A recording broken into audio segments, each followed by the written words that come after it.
Well, I'm glad you're working through Module 3 of our course on preparing for success after prison. I always say it's never too early and it's never too late to begin sowing seeds for a better life. One of the things that I like to share with people in jail and prison is how participation in courses like this have had really meaningful changes into other people's life. And today I'm going to tell you the story about Joshua.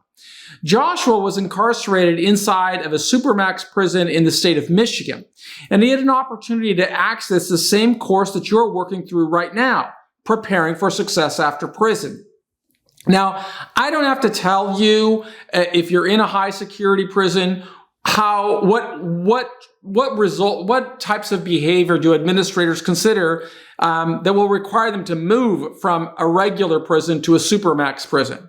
But there are some people going through this course who are in jail or who are in lower security prisons, and they don't really get it. So with Joshua, he had a history of gang involvement and a history of serious violence while he was in prison.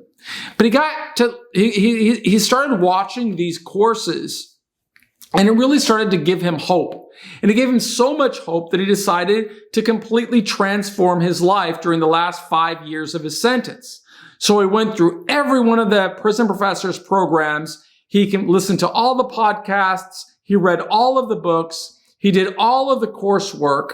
But not only did he do that, he set goals just like you learned how to do in this course. And those goals included going through vocational programs. So Joshua became a skilled carpenter. He became skilled in basic electricity. So like changing plugs in outlets, simple things. He became skilled as a plumber, just developing a basic understanding of how plumbing worked. And all of that resulted in him completing a series of courses that got him certified in some type of remodeling program. Well, I guess it would be in early summer 2021, he got out of prison. And when he got out of prison, he just started blowing up my phone. See, out here, there's a lot of ways to communicate. I didn't understand this when I was in prison, but you can communicate with sending messages through text, and through emails and so on. And in fact, I'm going to try and find some of the earlier messages that he sent to me. Joshua, here we are. He started sending me like these real long list of text messages telling me that he just got out. Let me see if I could find the first one that he sent me. Let me see right here. Go way back there. So I guess I got the first sentence in May of 2021. And he's talking about, we corresponded through emails and your number was attached to one. This is Joshua Lease. And then he keeps writing me because I don't write him back. And it's not that I am ignoring him. I just don't have the bandwidth. I don't have the time to respond to all these people. So that's right. Just checking back in with you, Michael. I know you're busy. I'm really looking forward to the video interview with you tomorrow. That was when I decided to send an interview. But here's the backstory. After going through all of the courses, Joshua set a goal of connecting with me when he got out of prison. And he must have sent me 30 or 40 text messages and emails telling me that he wanted to connect. I just didn't have time to reach him. Finally, he called me and I took the call and I told him, look, I didn't mean to be disrespectful in not responding. I just don't have the time to talk to everybody that goes through my courses. But I said to him, if you will allow me to record a video with you that I can use inside of our future programs for preparing for success after prison, then you can ask me anything and we'll talk for about an hour. During that hour conversation, I asked Joshua, what is he doing right now? Because he'd been out of jail by then for about 60 days. And he told me that he had purchased a vehicle, a truck, that he had a job, he was working in remodeling homes, and he wanted to start sowing seeds to develop his business. And I asked him, well, why do you want to open a business? And he said, well, because I read that you opened a lot of businesses when you got out of prison, and I want to do the same thing. And that prompted further questions, as you'll read about or watch when you see the video of Joshua. And I said to him, well, it makes more sense because I had more resources when I got out of prison than you have.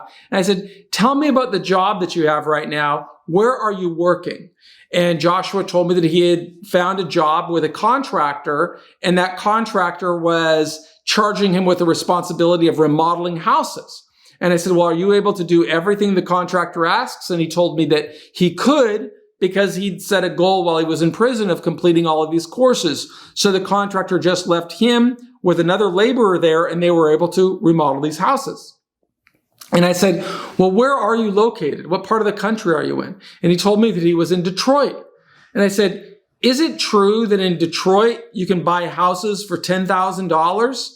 And he said, yes, that's exactly the kind of houses that he's working on. His boss buys houses for $10,000.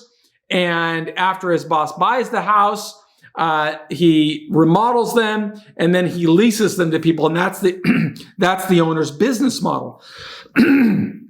So I told him, are you able to do everything? And he said, yes. I said, well, how much money does it cost of material to get these houses ready for a rental property? And he told me that it cost approximately $30,000 to $35,000 worth of materials when it comes to windows and paint and flooring and plasterboard and all that kind of stuff. And I said, and how much does the labor cost? And he told me it costs, probably about $10,000, $5,000, depending on the house, whether they're there for 2 weeks or 4 weeks or 8 weeks. And I told him, Joshua, so by the time you're all in, is it accurate that this house, you only have about $50,000 invested in the entire property? And he said, yes, that's about right. And I said, and what does that house rent for? And then Joshua explained that in that part of the country, there are many people that rent these kinds of houses, and they generally pay between $700 a month and $1,000 a month.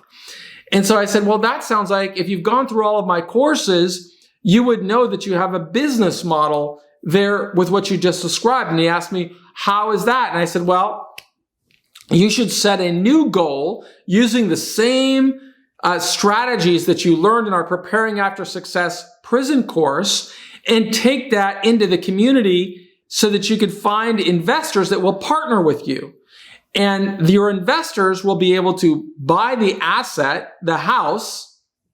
They will be able to fund the construction of the house, and they will be able to you will then be able to do all of the construction, and you should offer to manage the property. So find a tenant for them, collect the rent for them, do everything the investor needs so he has a turnkey property. And I explained to him, this is a much better way for you to build your career than to open a business, because now you'd be able to work with other people's money, and you'd be able to help people get a pathway into becoming real estate entrepreneurs. And he told me, well, what kind of person would ever give me, a guy who was in prison, enough money to buy a house and to manage a house and everything else? And I said, Joshua, the reality that I experienced after coming out of prison are that people are willing to invest in individuals who have invested in themselves.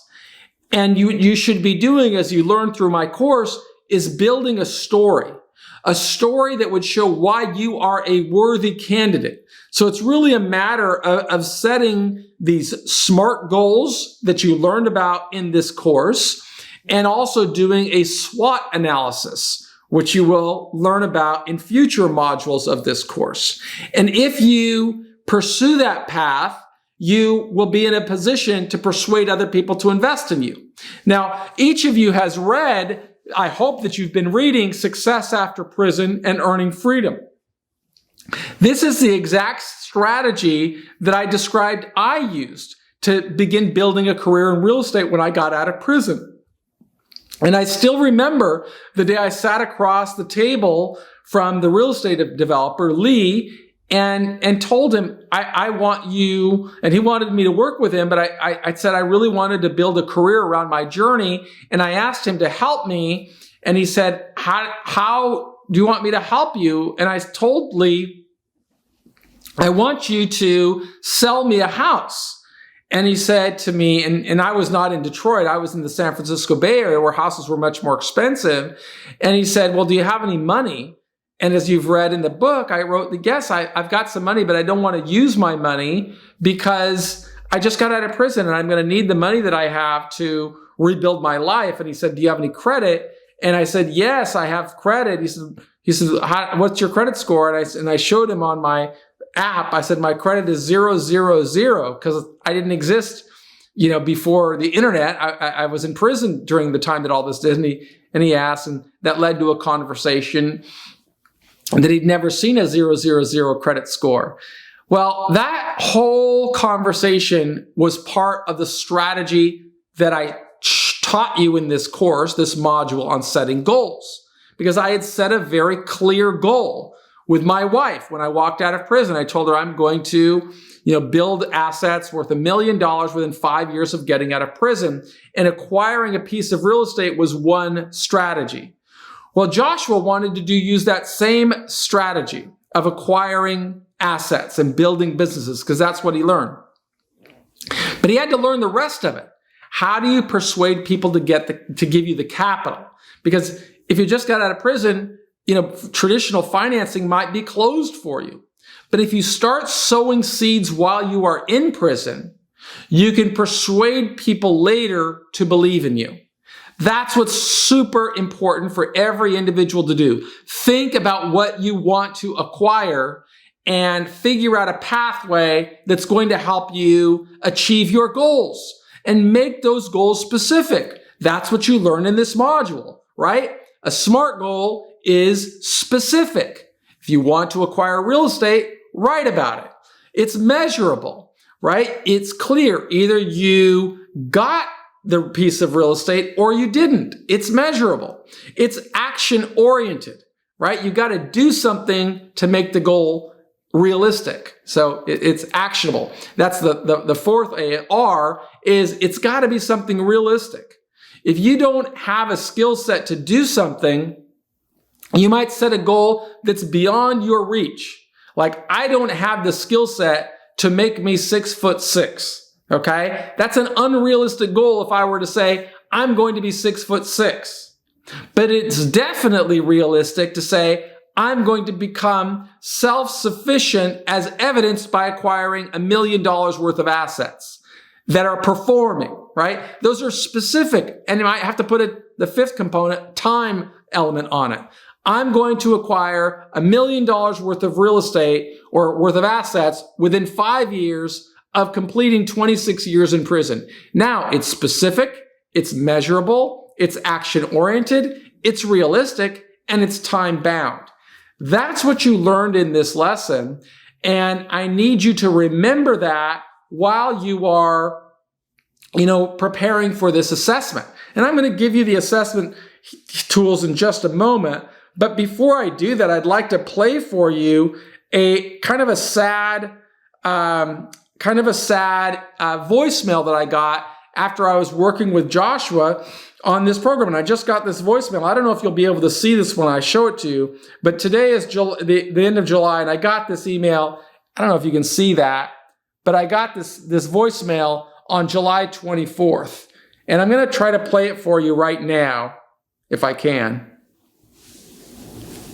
Michael Santos. Hold on, I'm going to have to put it on speaker, I guess. Been in a bad car accident. So I want you to hear this. Campo. Here we go. Going to see Joshua Lees. Hold on. Here we go. Listen to this. Michael Santos, this is Paul Campo. I'm going to see Joshua Lees. He's been in a bad car accident. The woman that was driving the vehicle is dead. I'm about a half an hour away from him near Jackson, Michigan. Joshua works for me for Michigan Revitalization. He's spoken to Annette Campo. I'm letting you know what's going on. This is my cell phone number. You see it in your phone. Give me a call. Thanks, Michael. So it's very sad to hear, but these are the realities that people who come out of prison endure. We associate ourselves sometimes with others. We make decisions. We get, and every decision we make has relevance. So this poor fella did time in a supermax prison. He went through all the courses. He transformed his life. He's outside working. We're working together on acquiring a piece of real estate together. And then bam, life changes. Car accident. Somebody dies. He's in the hospital. Fortunately, he was not driving and was not at fault. Sadly, another person was driving a vehicle and rammed into him, because I've since spoken to him. But he's staying on track. He still has his goals. And if I could find it again, I'm going to kind of show you Joshua Lease, there he is.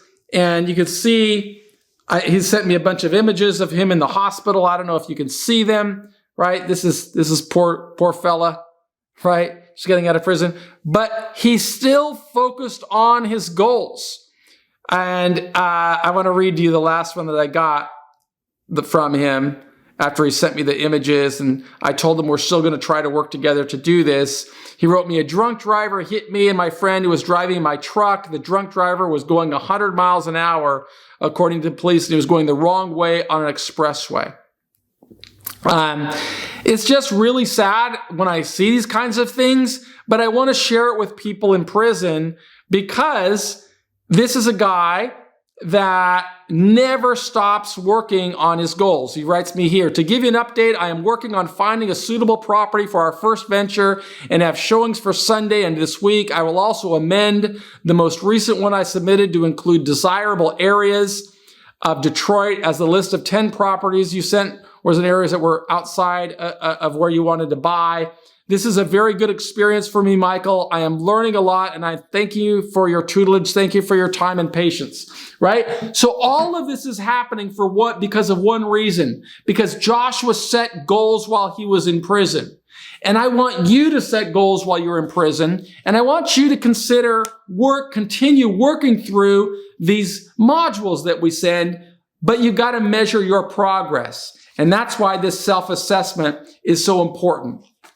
So now I'm going to go through the questions, because I'm going to teach you how to answer them, or how I would have answered them. Now, granted, I've got a little inside information because I wrote the quiz, but I want you to learn from it and keep it in your head when you're working through them so that you can get all of the credit for the course. Okay, so which of the following is a SMART goal? You can think about it as I answer. I'm going to become very successful once I get out of prison. I used to hear that all the time. Okay, is that a SMART goal? No, it's not a SMART goal, because it's not clearly defined. It's not specific. What does becoming very successful mean? Number 2, I'm never going to go through prison again. Well, that's also not a realistic SMART goal, because it doesn't give me a time bound, right? There's no time on it. Specific, measurable, action-oriented, realistic, and time-bound. How about this one? I'm going to get out of prison earlier than what my release date indicates. That's not a goal. You don't have any ability to do that. You don't decide when you're going to get out of prison, not in an objective way, maybe in an indirect way through your behavior, but a SMART goal needs to be specific, measurable, action-oriented, realistic, and time-bound. So here's the right answer. I am going to start reading and finish reading one book every month of my imprisonment that will help me prepare for success upon release. Bingo! SMART goal, right? Number 2, which SMART goal would coincide with the value category of education? Because remember, your goals should align with your values. I'm going to learn how to speak Spanish. Okay. I'm going to become a better student. Okay. I'm going to get my GET. Well, all of those are things that you should aspire to do, but they don't have the time element. So they don't coincide. That's why they're okay, but they're not a SMART goal. Within 1 year, I'm going to pass the examinations necessary to qualify for the welding program. That's specific, right? because he says what he's going to do. He gives him a time bound. It's realistic. He knows exactly what he's going to do. He doesn't say he's going to get into the program. He's going to say to qualify for the program. So let's go to number 3. Why isn't the following a SMART goal? I am going to succeed when I get out of prison. Well, the goal doesn't define what I mean by success. So, I cannot measure success because I didn't define it. I did not define what I am going to do, or for all of the above. The answer is all of the above, okay? We need to be very specific when we're setting goals. Otherwise, we're going to be these people that just talk about what we're going to want to achieve, and rather than doing something meaningful, measurable, realistic. What does the author say about how the goals we set should relate to the values by which we live? Goals are flexible and should not get in the way of decisions we want to make. Goals and values are the same thing, so it doesn't matter how we live. The author does not connect his goals to his values. Well, all of those are wrong. Here's the right answer. And I wrote about this in the module. Everything we think, everything we say, and everything we do should be in harmony with our goals.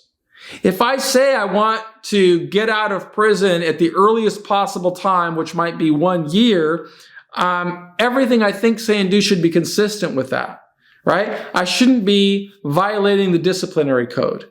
I shouldn't be using drugs. I shouldn't be fighting. I should be really deliberate to make sure I'm on track. I heard the story about a guy who was in a high security penitentiary, and he wrote me and he said he wanted to get to a medium security prison, but he understood there's a lot of pressure in the high security penitentiary. And so he had to check in and stay in his housing unit basically the entire last 6 months of his sentence, because he knew that other people in the high security yard would be pressuring him to commit some type of act so he wouldn't leave the high security penitentiary. We'll talk a little bit more about that in future modules. How are SMART goals different from just saying you're going to do something? Well, there is a difference. There is no difference between a SMART goal and a general pledge to do something. Is that the right answer? I think you can figure that out. A SMART goal gives a clearly defined statement of expected outcomes. I think you can figure that out. A SMART goal addresses all areas of responsibility and performance. What's the appropriate answer? Again, the question, how are SMART goals different from just saying you're going to do something?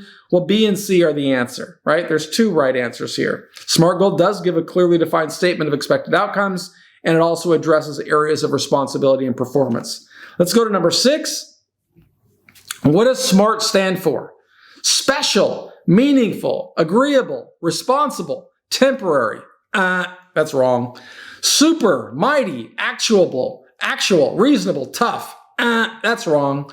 Significant, maybe, available, rational, total. That's wrong. Here's the answer. Specific, measurable, achievable, relevant, time-bound. Achievable could also be used as action-oriented. But that's the best answer of the 4. 7. Which of the following represents an affirmative step the author took to build a record of living transparently? He wrote a letter to a journalist and described the steps he would take to use his time in prison to prepare for a law-abiding, contributing life. B. He pledged to keep a journal that would detail his pursuit of educational credentials while in serving time. C. He offered to cooperate with authorities. D. He told his cellmate that he would not break prison rules. So which of the following represents an affirmative step the author took? An affirmative step is that he wrote a letter to a journalist and describes the steps he would take to use his time in prison to prepare for a law-abiding, contributing life. He pledged to keep a journal. I got to think about this for a second. He pledged to keep a journal that would detail his pursuit of educational credentials while serving time. I would say that both of those are affirmative steps. So I'm going to have to amend that quiz. It's not going to be A or B. It's going to be A and B, because both of those are affirmative steps. So if you see a quiz that says A, B, you know that I screwed up. I'm going to make either one of those right. How's that? Now you got 2 chances to get it right. Number 8. What does the word relevant mean? A, appropriate to the current time, period, or circumstances. Yes. B, in short supply. No, that's not what it means. You would your vocabulary exercises. C, impossible to deny or disprove. No, that has nothing to do with relevant. D, a self-taught person. No, it doesn't mean anything. So the answer is A. Number 9, in what ways would making a values-based, goal-oriented decision help you persuade an employer to hire you upon release? A, employers may hire formerly incarcerated people who can show how their values and goals influence their decisions. B, making values-based, goal-oriented decisions are deliberate steps that demonstrate a commitment to success upon release. C, a pattern of making values-based, goal-oriented decisions shows responsibility and a willingness to work hard.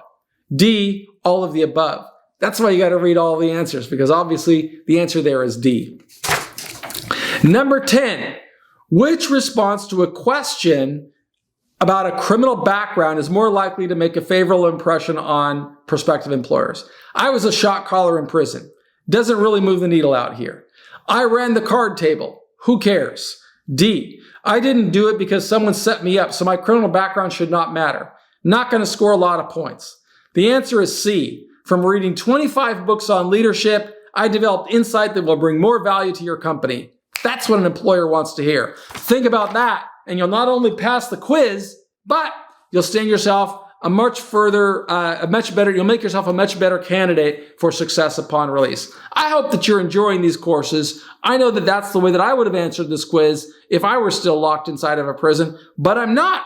I'm out here right now, and I want you to get out of prison successfully with your dignity intact. Everybody on our team at Prison Professors believes in you. We want you to believe in yourself, so work hard through this course. I'm Michael Santos, and on behalf of everybody at Prison Professors, we thank you for being a part of our community. Thanks.